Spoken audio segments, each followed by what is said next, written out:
नमस्कार, ये seven club में एक बार फिर से स्वागत है। फ्रेंड्स, आज का जो खास अपडेट, जैसे कि आप थंबनेल में देखे होंगे, आज डिस्कस करेंगे सीईए के बारे में।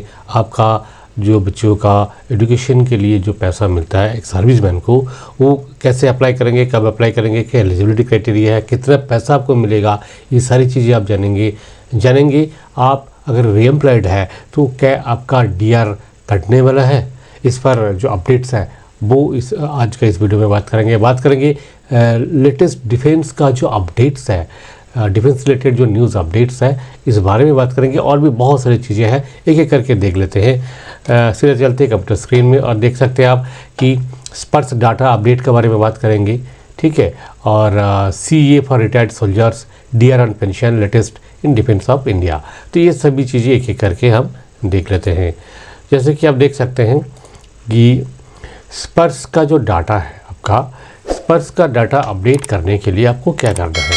देखिए, स्पर्श में आप जो यूटिलिटी आप स्पर्श का है, पहले आपका बैंक से पेंशन होता था, तो बैंक वाले क्या करते थे, महीना में एक बार आपका पेंशन क्रेडिट करते थे और कितना पैसा क्रेडिट हुआ वो आपको एसएमएस करके भेजते थे और दूसरे पेंशन स्लिप आता था आपका, किसी का, सबका भी नहीं। पर स्पर्श में क्या है, स्पर्श में आपका बिल्कुल एक्सक्लूसिव है। आपका जो भी पेंशन रिलेटेड इन्फॉर्मेशन आपको चाहिए, कोई भी ग्रीवेंस है, कोई भी शिकायत है आपका, ये हर चीज़ स्पर्श में इंक्लूड है, ठीक है। तो स्पर्श में क्या क्या है, क्या नहीं है, इसको जानने के लिए क्या करना पड़ेगा। सबसे पहले आपके पास जो स्पर्श का पासवर्ड और यूज़र आईडी रिसीव हुआ है, लॉगिन करें। और लॉगिन करने के बाद आपने जो मेन चीज़ें चेक करना है वो है आपका पीपीओ। आपका उसमें करेजेंडम पीपीओ अपलोड किया होगा या रियल पीपीओ अपलोड किया हो, वो पीपीओ चेक कर लीजिए, ठीक है। फिर देखिए, पीपीओ के साथ आपका अगर 1 रैंक 1 पेंशन आपके लिए एप्लीकेबल है तो 1 रुपये का जो टेबल है उस टेबल के साथ पीपीओ को आप क्रॉस चेकिंग कीजिए, आपका जो पेंशन है सही से आ रहा है या नहीं। आपका पेंशन स्लिप उसमें मिलेगा, पेंशन स्लिप आपका पीडीएफ कॉपी है, उसको डाउनलोड कर लीजिए। ये सारी चीज़ें आप जब करना है, या तो आप अपना डेस्कटॉप या लैपटॉप से कीजिए, या फिर आप अगर कंप्यूटर आपका मोबाइल फ़ोन से करना चाहेंगे तो मोबाइल ऐप से नहीं करना। मोबाइल ऐप पहले अगर इंस्टॉल करके रखे हैं स्पर्श का, तो उसको अनइंस्टॉल कर दीजिए। जब तक मोबाइल ऐप रहेगा आपका मोबाइल में स्पर्श नहीं खुलेगा, ठीक है। ऐप को आप निकाल दीजिए, फिर गूगल में जाके spars.defensepension.gov.in वहाँ जा करके आप यूज़र आईडी पासवर्ड दे करके फिर आप लॉगिन कर लीजिए, आपका ओटीपी भी आएगा, ठीक है। तो इसमें आप पर्सनल डाटा जो है वो भी आप चेक कर सकते हैं। ऐसे बहुत लोगों का शिकायत है कि पर्सनल डाटा मैंने अपडेट करके रखे 6 महीना पहले, पर स्पर्श उसको देख ही नहीं रहा है। दूसरा, ग्रीवेंस है तो ग्रीवेंस डाल के रखे हैं, स्पर्श देखता ही नहीं। तो आपका ये बात भी सही है, ये सब चीज़ें, क्योंकि स्पर्श का पास अभी भी वो मैकेनिज़्म पूरा नहीं है ताकि आपका हर एक ग्रीवेंस, हर एक अपडेट्स को उस समय से कर पाए। पर उम्मीद है, जैसे स्पर्श का डीपीसीडीए से बात भी मेरा हुआ है, तो उनका कहना ही है कि धीरे धीरे वो जो है इम्प्रूव कर रहे हैं सर्विस को, और अगले दिनों में 2-4 महीने का अंदर ये 100% सब ठीक हो जाएगा और सभी का जो भी ग्रीवेंस है उसका प्रॉपर जवाब मिलेगा। आपका जो भी सर्विस अपडेट करते हैं उसका भी जो एक्शन है ड्यू टाइम में होगा। तो ये सब स्पर्श रिलेटेड है। स्पर्श रिलेटेड कोई भी अगर जानकारी आपको चाहिए तो आप हमें व्हाट्सएप कर सकते हैं। इस वीडियो का लिंक में हमारा नंबर दिया हुआ है, वहाँ पे आप व्हाट्सएप कर सकते हैं। नेक्स्ट है फिनेंशियल असिस्टेंस, जो कि सीए करके आप जानते हैं। देखिए, आप इस चीज़ को आपको पहले जानना होगा। मैंने भी हेडिंग में यही लिखा सीए, ताकि आपको समझ में आए कि क्या है। पर सीईए, चिल्ड्रन एजुकेशन अलाउंस, ये एप्लीकेबल टू सर्विंग पर्सनल, जो लोग अभी सर्विस में हैं उनके लिए है, सर्विंग सोल्जर्स के लिए है। जो रिटायर हो चुके हैं उनको सीईए लागू नहीं है, सीए एंटाइटल नहीं है। उनको जो चीज़ एंटाइटल है वह है एजुकेशन ग्रांट। एक स्कीम है केंद्रीय सैनिक बोर्ड का, एक वेलफेयर स्कीम है, जिस स्कीम का पूरा नाम है, आप जैसे कि स्क्रीन पे देख सकते हैं, financial assistance for education of children / widows of USM. Commonly इसको हम एजुकेशन ग्रांट कहते हैं। तो ये एजुकेशन ग्रांट जो है, इसका अमाउंट 1000 रुपये होता है, जबकि सीए जो होता है, सीए सर्विंग सोल्जर्स को लागू है, जिसका अमाउंट आज का डेट में 2812 रुपये 50 पैसा है पर मंथ, ठीक है। पर आपका जो एजुकेशन ग्रांट है वो 1000 रुपये का ही होता है, ठीक है। इसका कोई रिवीजन नहीं हुआ, क्योंकि ये कोई अलाउंस नहीं है, ना ही पेमेंट है, ये ग्रांट है, एक असिस्टेंस है, फाइनेंशियल असिस्टेंस आपको दिया जा रहा है, ठीक है। ये आपका हक नहीं है, ओके, जैसे इंटाइटलमेंट होता है ना आपका पे एंड अलाउंसेस का, ये ना ही पे है ना ही अलाउंसेस है, ये एक ग्रांट है, असिस्टेंस है, ठीक है। तो इसके लिए क्या एलिजिबिलिटी है, क्या डॉक्यूमेंट चाहिए और एप्लीकेशन कैसे करेंगे, ये सारी चीज़ें देखेंगे। देखिए फाइनेंशियल असिस्टेंस फॉर एजुकेशन, जो एजुकेशन ग्रांट है ये अप टू हवलदार रैंक ही अप्लाई कर सकते हैं। बच्चे क्लास 1 से लेकर के डिग्री तक किसी भी क्लास में हो आप अप्लाई कर सकते हैं। जैसे अगर टेक्निकल होगा तो टेक्निकली PMS स्कॉलरशिप होता है, ठीक है। अच्छा, first 2 children only eligible in general, अगर 3 बच्चे हैं 4 बच्चे हैं तो दो ही के लिए अप्लाई कर सकते हैं। हाँ, अगर सेकेंड वाला ट्विन है, फर्स्ट वाला ट्विन है तो फर्स्ट 2 ही आप अप्लाई कर सकते हैं, सेकंड के लिए नहीं कर सकते। लेकिन सेकंड वाला अगर ट्विन्स है तो 3 बच्चे के लिए एलिजिबल हो गया, ठीक है। अच्छा, अब देखिए नेक्स्ट क्या है कि this grant is also admissible to widows who wish to pursue 2 year post graduate degree. Normally graduate degree तक के लिए है, पर अगर विडो है तो विडो जो है पोस्ट ग्रेजुएट डिग्री करना चाहते हैं तो उनके लिए ये परमिटेड है, ठीक है। अच्छा, अब आते हैं फाइनेंशियल असिस्टेंस के लिए जो आप डॉक्यूमेंट्स क्या चाहिए। देखिए डॉक्यूमेंट्स आमतौर पे जो होता है कि SBI का कोई भी ग्रांट आप अप्लाई करें तो उसमें PPO डिस्चार्ज बुक, आपका आई कार्ड का कॉपी, बैंक डिटेल्स, आधार कार्ड जो चाहिए। यहाँ केवल अतिरिक्त ये चीज़ है कि मार्कशीट, बच्चे का जो मार्कशीट लगेगा, ठीक है, नंबर 1। नंबर 2 क्या है, बच्चे का पासपोर्ट लगेगा उस बच्चे का जिस बच्चे के लिए आप अप्लाई कर रहे हैं। तीसरा क्या है कि ऑनलाइन एप्लीकेशन करना है।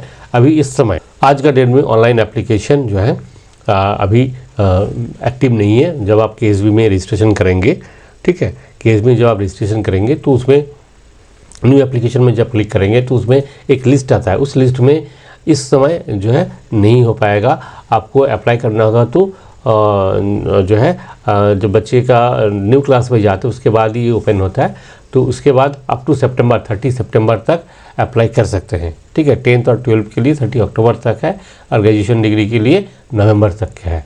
तो ये जो एक टाइम लाइन है उस समय आपने अप्लाई करना है, ऑनलाइन अप्लाई ही करना है। अप्लाई करके जब करते समय आपने ये सारे डॉक्यूमेंट जो बताया है ये सभी डॉक्यूमेंट का स्कैन कॉपी अपलोड करना है और विदिन 15 डेज जैसे अपलोड कर दिया और प्रिंट आउट ले लिया आप एप्लीकेशन का, फिर विदिन 15 डेज आपको क्या करना है, आपका जो जिला सैनिक बोर्ड है वहाँ पे जाना है, डॉक्यूमेंट वेरिफिकेशन कराना है, फिर आपका नंबर आएगा, ठीक है। अच्छा, तो ये था प्रोसेस और जो डॉक्यूमेंट चाहिए ये सारी चीज़ें। इस बारे में आपको कुछ अगर डिटेल में देखना है तो देखिए एक लिंक मैं इस वीडियो का डिस्क्रिप्शन बॉक्स में दिया हूँ, जो कि ये इन्फो क्लब और सैनिक क्लब दोनों ही जगह में अवेलेबल है, तो वहाँ पे आप पढ़ सकते हैं डिटेल में, ठीक है। डिटेल इसका जो एप्लीकेशन प्रोसेस है, डॉक्यूमेंटेशन है, हर चीज़ डिटेल में दिया हुआ है, ठीक है। अच्छा, नेक्स्ट आते हैं कि जो पॉइंट हमने बताया था कि DR ऑन पेंशन व्हेन रीएम्प्लॉयड। देखिए आप जब पेंशन ले रहे हैं तो पेंशन का साथ आपको DA नहीं मिलता है, आपको DR मिलता है, डियरनेस रिलीफ कहा जाता है। लोग ऐसे ही आमतौर पे बोलते हैं कि DA मिला है, DA मुझे नहीं मिल रहा है, पर देखिए पेंशन में DA ऑथोराइज नहीं है। जैसे पेंशनर को CA ऑथोराइज नहीं है, ऐसे ही पेंशनर को DA भी ऑथोराइज नहीं है। जो चीज़ ऑथोराइज है उसका करेक्ट नाम है DR, ठीक है, करेक्ट नाम है DR, ओके।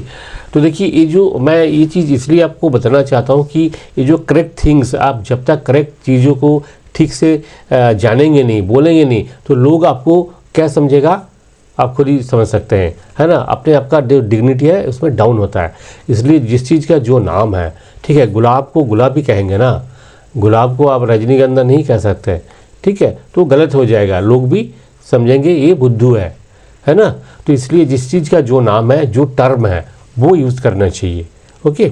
तो आपका जो DR है, ये DR आप जब पेंशन ले रहे हैं तब तो आपको मिलेगा, पर अगर आप रीएम्प्लॉयड है, किसी भी गवर्नमेंट ऑर्गेनाइजेशन में आप रीएम्प्लॉयड है, तो उस समय क्या होगा, आपको DR मिलता है।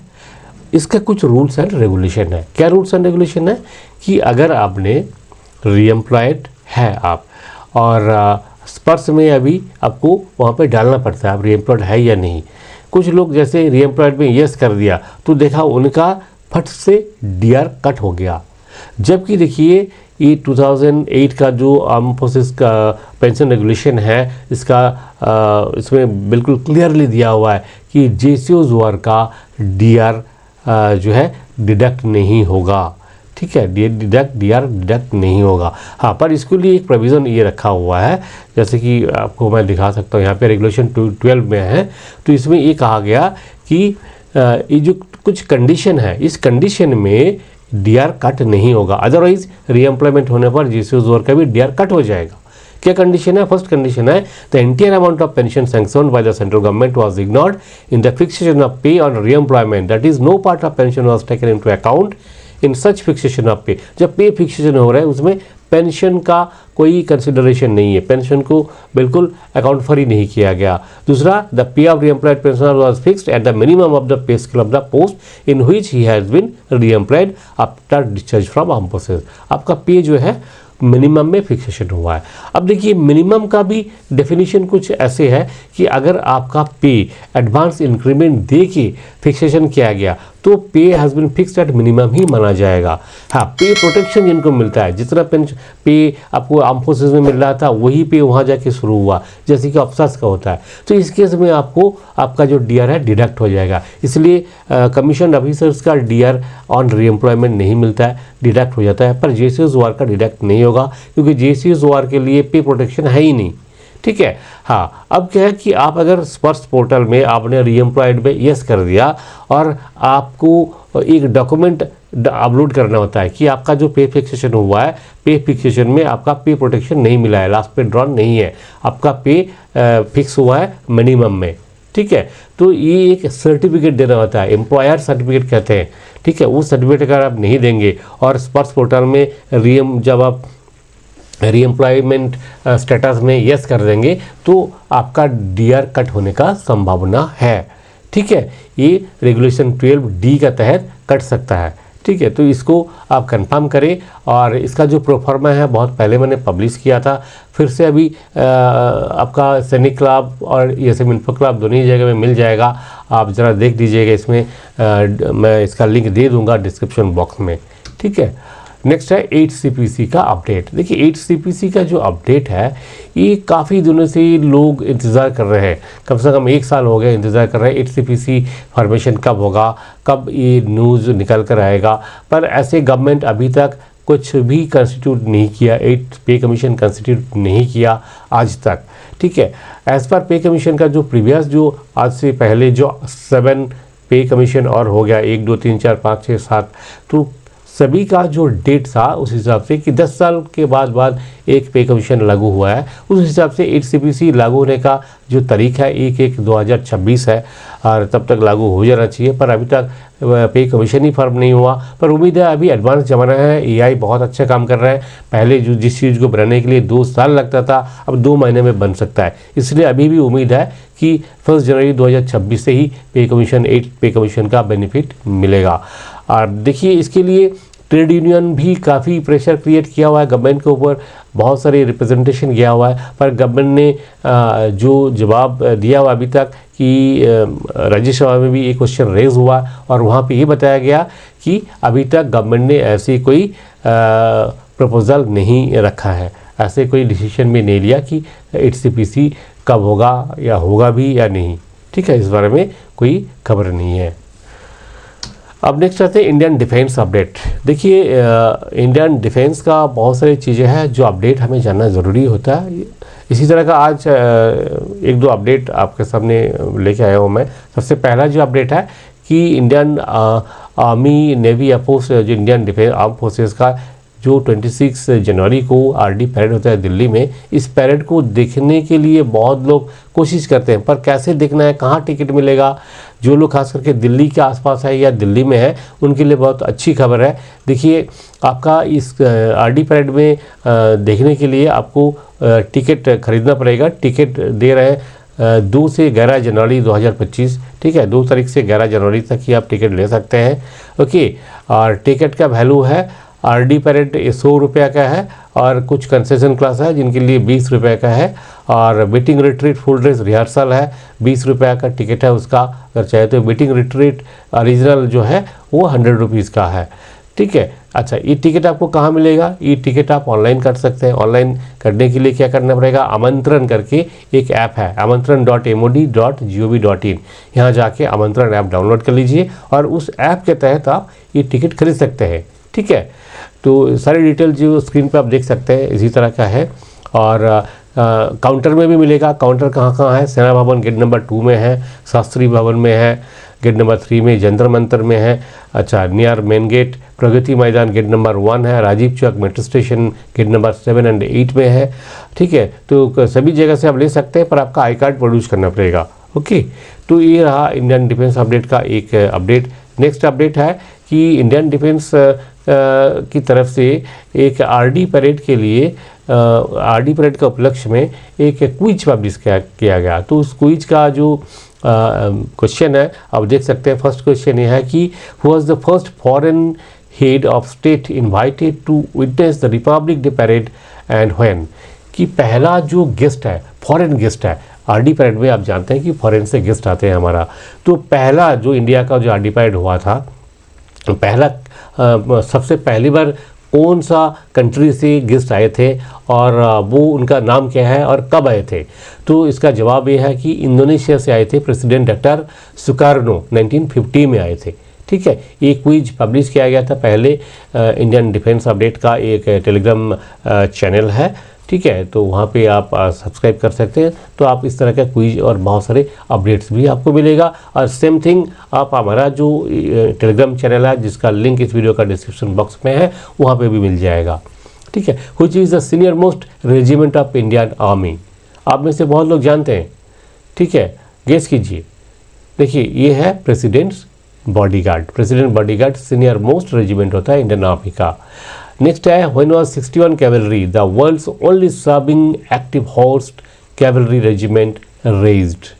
किस समय हुआ था? अभी तक जो सर्विस में है कैवलरी रेजिमेंट, घुड़सवारी रेजिमेंट जो है वर्ल्ड का एकमात्र अभी जो है घुड़सवारी रेजिमेंट अभी तक सर्विस में है इंडिया का।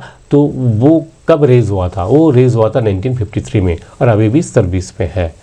दूसरा जो अपडेट है ये है कि एनसीसी को लेकर। देखिए एनसीसी आप जानते हैं कि एक बहुत बड़े रोल प्ले करते हैं जो सोल्जर्स का प्री सोल्जर जो स्टेट होता है। एनसीसी एक स्कूल कॉलेज का स्टेट है जहाँ पे बच्चे जो है सीखते हैं कि फ़ौज में कैसे काम होता है, कैसे फ़ौज में सर्विस किया जाता है। फ़ौज का जैसे ही उनका परेड वगैरह सब कुछ करवाया जाता है। तो पहले 17 लाख एनसीसी थे, अब 2024 में एनसीसी का लाइव जो कैडेट का नंबर है 20 लाख, और जिसमें से 40% गर्ल्स है, ठीक है। और आरडी परेड जो आरडीसी है, RD parade camp Republic day camp है 2025 का, इसमें 2361 एनसीसी कैडेट भाग लिया है, जिसमें से 917 गर्ल्स है, ठीक है। ये लार्जेस्ट नंबर टिल डेट। इतने बड़े जो संख्या में गर्ल्स अभी तक कभी भाग नहीं लिए। Among the cadets 114 from Jammu and Kashmir and Ladakh से आए हुए हैं, 178 आए हुए हैं नॉर्थ ईस्टर्न रीजन से, और लगभग 135 कैडेट आए हुए हैं 18 फ्रेंडली कंट्री से। जो हमारा जो फ्रेंडली कंट्रीज है, बहुत सारे कंट्री से 18 कंट्री से आए हुए हैं 135 एनसीसी। बाकी कंट्री में जहाँ पे भी एनसीसी है और जो हमारा फ्रेंडली कंट्री है वहाँ से आए हुए हैं। तो ये है DG NCC lieutenant general Gurbirpal Singh ji ने एक स्टेटमेंट दिया हुआ है पीआईबी न्यूज़ में। तो ये रहा इंडियन डिफेंस का अपडेट है। इसी तरह का इंपॉर्टेंट जो अपडेट्स है, चाहे आपको वेलफेयर का हो, रूल्स रेगुलेशन का हो या करंट अफेयर्स का हो, ये सब चीज़ लेकर के हम रोज़ आते हैं शाम को 6 बजे एवरीडे 6 o'clock, ठीक है, 6 PM। उम्मीद है कि आप हमारे साथ जुड़े हैं। नहीं जुड़े हैं तो ज़रूर इस चैनल को सब्सक्राइब करें। वीडियो अच्छा लगे तो ज़रूर इसको शेयर करें। जितना शेयर करेंगे इतना ही लोगों को ये जो इंडियन आर्म फोर्सेस के बारे में पता लगेगा, एक्चुअल रूल्स एंड रेगुलेशन पता लगेगा। तो इन्वायरमेंट एक सेंसिटाइज होगा और एक अच्छा माहौल बनेगा। इसीलिए आपसे अनुरोध है शेयर जरूर करें। इसी उम्मीद के साथ फिर मिलेंगे अगले वीडियो में। नमस्कार, जय हिंद, जय भारत।